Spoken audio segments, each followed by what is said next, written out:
آج سے کچھ سال پہلے کی بات کروں تو میں بہت زیادہ پریشان رہتی تھی۔ میری زندگی میں بہت ساری چیزوں کی کمی ہوا کرتی تھی۔ میں نمازیں بھی پڑھتی تھی اور استغفر اللہ کو بھی پڑھتی تھی، لیکن جب سے میں نے اس سورہ کو اپنی ڈیلی روٹین میں شامل کیا، مجھے نہیں معلوم کہ کس طرح اس سورہ نے میری زندگی کو مکمل طور پر بدل کر رکھ دیا۔ میری سوچ بدلنے لگی، میرے دل کو سکون ملنے لگا اور اللہ تعالیٰ نے میرے لیے ایسے راستے کھولنے شروع کر دیے جس کا میں نے کبھی تصور بھی نہیں کیا تھا۔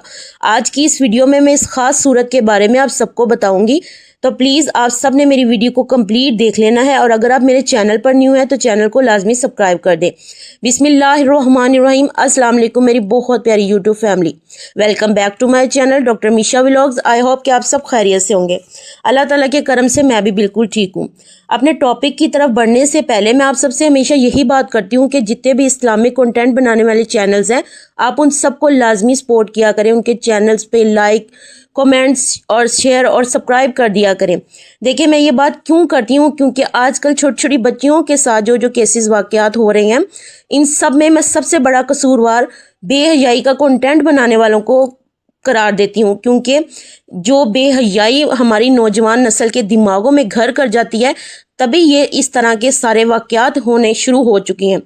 تو اللہ تعالیٰ ان سب کو ہدایت دے۔ ہمیں چاہیے کہ ہم مسلمان ہونے کی حیثیت سے زیادہ اسلامک کنٹینٹ بنائیں۔ اگر ہم نہیں بنا رہے تو کم از کم ہم جو بنا رہے ہیں اس طرح کا کنٹینٹ، ان کو ہم زیادہ سے زیادہ سپورٹ کریں۔ میں ہمیشہ سوچتی ہوتی تھی کہ میری دعائیں جلدی قبول کیسے ہوں گی۔ میں تو بہت گنہگار ہوں، میرے پاس تو وہ الفاظ ہی نہیں ہیں۔ میں اللہ تعالیٰ سے کیسے کہوں کہ یا اللہ، آپ کے بندوں نے میرا دل بہت زیادہ دکھایا ہے، لیکن وہ اللہ تعالیٰ کی ذات انسان کے ان کہے الفاظ بھی سمجھ لیتا ہے، میری کپ کپاتی آواز کا دکھ جان لیتا ہے۔ اس کو بہت پسند ہے کہ اس کا بندہ جب اس کے در پر آ کر رکتا ہے، اور وہ ان دعاؤں کو کبھی رد نہیں کرتا جو بیمار اور معذور لوگ بھی کہہ نہیں پاتے۔ پھر کیسے ممکن ہے کہ وہ اللہ میری یا آپ کی پکار نہ سنے؟ جب برا وقت آتا ہے نا تو ہم لوگ پتہ کیا کرتے ہیں، اللہ تعالیٰ کے ساتھ قریب ہونے کی بجائے ہم اس سے شکایت کرنے لگ جاتے ہیں کہ یا اللہ پاک، یہ میرے لیے ہی آزمائش کیوں ہے؟ اصل میں ہم انسان پتہ کیا چاہتے ہیں کہ ہمیں زندگی میں خوشیاں ہی خوشیاں ملیں اور کبھی کوئی غم نہ ملے۔ لیکن اگر ہم اپنے نامہ اعمال کی طرف دیکھیں اور اپنی ذات کا جائزہ لیں تو ہم اتنے گنہگار لوگ ہیں نا کہ ہم تو خوشیوں کے حقدار بالکل بھی نہیں ہیں۔ لیکن وہ اللہ تعالیٰ اتنا مہربان ہے، اتنا رحیم و کریم ہے کہ ہمارے اتنے گناہوں کے باوجود بھی ہم پر رحمتوں کی بارش نازل فرماتا ہے، ہمیں اتنی نعمتیں دیتا ہے۔ ہم بجائے اس کے شکر ادا کرنے کے ہم ان لوگوں کے ساتھ اپنی زندگی کو کمپیئر کرنا شروع کر دیتے ہیں جن کو اللہ تعالیٰ نے بہت زیادہ نوازا ہوتا ہے۔ دیکھیں، مال اور اولاد اللہ تعالیٰ کی طرف سے آزمائش ہوتی ہے۔ یہ نہیں سمجھنا چاہیے کہ کسی کے پاس بہت زیادہ مال و دولت ہے تو وہ بہت زیادہ اللہ تعالیٰ کا محبوب بندہ ہے۔ اللہ تعالیٰ آزمائش کے لیے بھی کبھی کبھی انسان کو بہت زیادہ چیزیں عطا کرتا ہے کہ میں دیکھوں میرا یہ بندہ شکر کرتا ہے یا نہیں کرتا ہے، یا پھر اگر میں نے اس کو مال دیا ہے تو یہ دوسروں کی مدد کرتا ہے یا نہیں کرتا۔ آج سے کچھ سال پہلے جب میں بہت زیادہ پریشان رہتی تھی نا اور مسلسل استغفار پڑھتی تھی، لیکن میرے دل و دماغ میں ہمیشہ شیطانی وسوسے آتے رہتے تھے، کس طرح سے کہ تم استغفر اللہ پڑھ رہی ہو، حالات نہیں بدل رہے، یہ سب کیسے ہوگا، اور ناممکن کام کیسے تمہاری زندگی میں ممکن ہو جائیں گے۔ مجھے تو صرف توکل کرنا چاہیے تھا نا اللہ تعالیٰ کی ذات پر، اور مجھے اس یقین کے ساتھ نماز پڑھنی چاہیے تھی، استغفر اللہ پڑھنی چاہیے تھی، لیکن میں بس رٹی رٹائی استغفر اللہ پڑھتی رہتی تھی۔ میرا دل کہیں اور ہوتا تھا، دماغ کہیں اور ہوتا تھا۔ بس میں زبان سے تو پڑھ لیتی تھی، لیکن دل کی گہرائیوں سے وہ میرے دل میں مایوسیوں کے بادل جو ہے انہوں نے گھیرا کیا ہوا تھا۔ تو ان سب باتوں کا مجھے بہت دیر بعد پتہ چلا، اور جب پتہ چلا تو میری زندگی یکدم سے بدلنا شروع ہو گئی۔ ایک دن میں نے سورۃ البقرہ کھولی، پڑھ رہی تھی میں، جس کی آیت ہے نا کہ تم مجھے یاد کرو میں تمہیں یاد کروں گا۔ اس دن مجھے اتنا سکون ملا، مجھے ایسے لگا جیسے میں اس دنیا میں اکیلی نہیں ہوں۔ اس آیت میں نا اللہ تعالیٰ اپنے بندے سے محبت کا اظہار کرتا ہے، ایسی محبت جو ساری محبتوں سے پاک اور افضل ہے۔ وہ بار بار کہتا ہے کہ بس مجھے یاد رکھو، میں تمہیں کبھی نہیں بھولوں گا۔ اور ہم انسان پتہ کیا کرتے ہیں، غم میں تو اللہ تعالیٰ کو یاد کرتے ہیں کیونکہ ہمارے پاس کوئی راستہ نہیں ہوتا، لیکن خوشیوں میں سجدہ وغیرہ تک کرنا بھول جاتے ہیں۔ کوئی شادی وغیرہ کا فنکشن دیکھ لیں، اس پہ موسٹلی لوگ جو ہیں وہ اللہ تعالیٰ کی ہاں نماز، فرض نماز جو ہے وہ تک نہیں پڑھتے، بھول جاتے ہیں کہ جو جو رب کریم کی ذات خوشیاں دے سکتی ہے وہ اچانک خوشیوں کو غم میں بھی بدل سکتی ہے۔ تو ہمیں بجائے اس کے کہ اللہ تعالیٰ کے اور قریب ہو جائیں، خوشیوں میں اللہ تعالیٰ کا شکر ادا کریں، ہم اتنا ہی دور چلے جاتے ہیں، کیونکہ اللہ تعالیٰ کی ذات نا بہت رحمان و کریم ہے۔ اللہ تعالیٰ پتہ کیا کہتا ہے اپنے بندے سے، مانگ مجھ سے میں تجھے دوں گا، تم مانگ مانگ کے تھک جائے گا اور میں دے دے کے نہیں تھکوں گا۔ سبحان اللہ، ماشاءاللہ، یہ ہے اللہ تعالیٰ کی ذات۔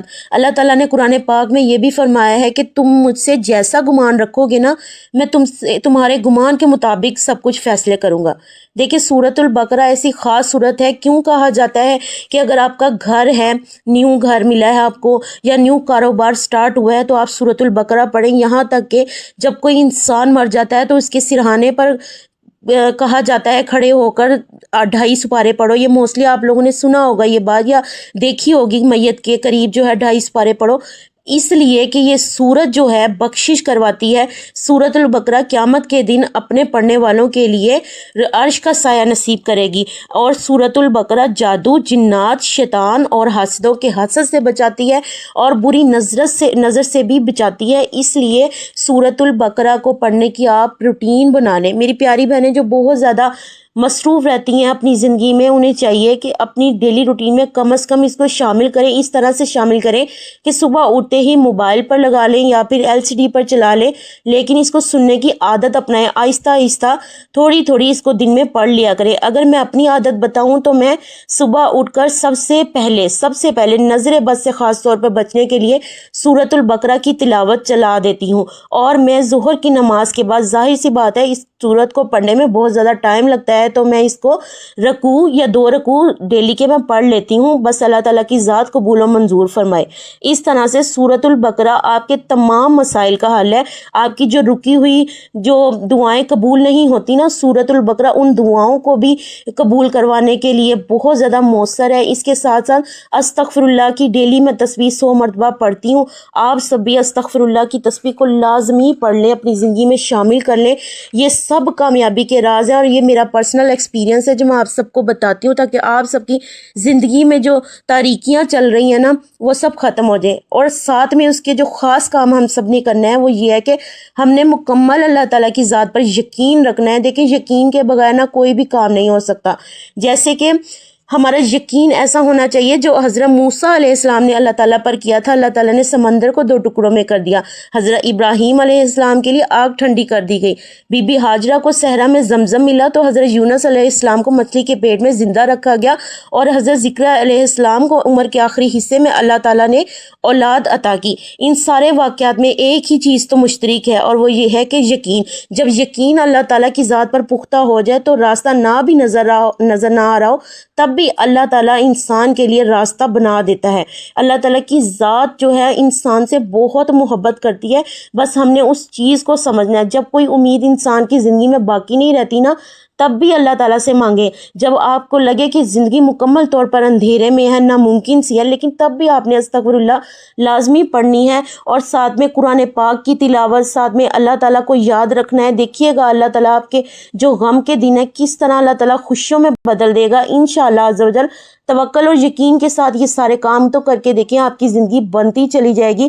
اللہ تعالیٰ تو انسان کو وہ پتھر میں بھی نا اللہ تعالیٰ کیڑے کو رزق دے رہا ہوتا ہے، اور ایک ننھی معصوم جان ماں کے پیٹ میں کس طرح سے رزق لے رہی ہوتی ہے، تو اللہ تعالیٰ کی ذات ہمیں بھی رزق دے گی، ہمارے لیے بھی ہمارا رب وہی ہے، وہ ہم سب کو نواز دے گا۔ بس توکل اور یقین رکھنی ہے، نماز نہیں چھوڑنی، سورۃ البقرہ کو پڑھنے کی کوشش کریں، عادت اپنا لیں، استغفر اللہ کو پڑھیں، اور کیونکہ قرآن پاک میں بھی یہی لکھا ہے نا کہ میں تمہارا رب تمہارے لیے کافی ہوں، تو اللہ تعالیٰ انسان کو اس طرح چیزوں سے نوازتا چلا جاتا ہے۔ ان لوگوں کو جو اس کے لیے محبت رکھتی ہیں، جو اس کو یاد رکھتی ہیں، انہی کو ملتا ہے۔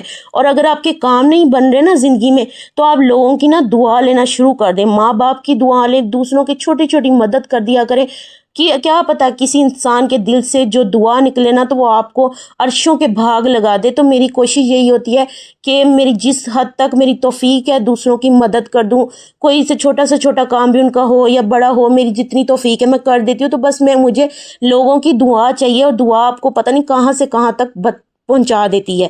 بس پیاری بہنوں یہ تھی میری آج کی ویڈیو. تو میں امید کرتی ہوں آپ سب کو یہ ویڈیو اچھی لگی ہوگی. تو اس کو بس لائک کر دیجیے گا, زیادہ سے زیادہ شیئر کر دیجیے گا ان لوگوں کے لیے جو اس دنیا میں بہت زیادہ مایوسی کا شکار ہے, امید چھوڑ بیٹھے ہیں. ہو سکتا ہے ان کے لیے یہ ایک ہوپ فل ویڈیو ہو. اپنا بہت سارا خیال رکھیے گا, دعاؤں میں یاد رکھیے گا. اللہ تعالی ہم سب کا حامی و ناصر ہو. انشاءاللہ ملتے ہیں اگلی ویڈیو میں. اللہ حافظ.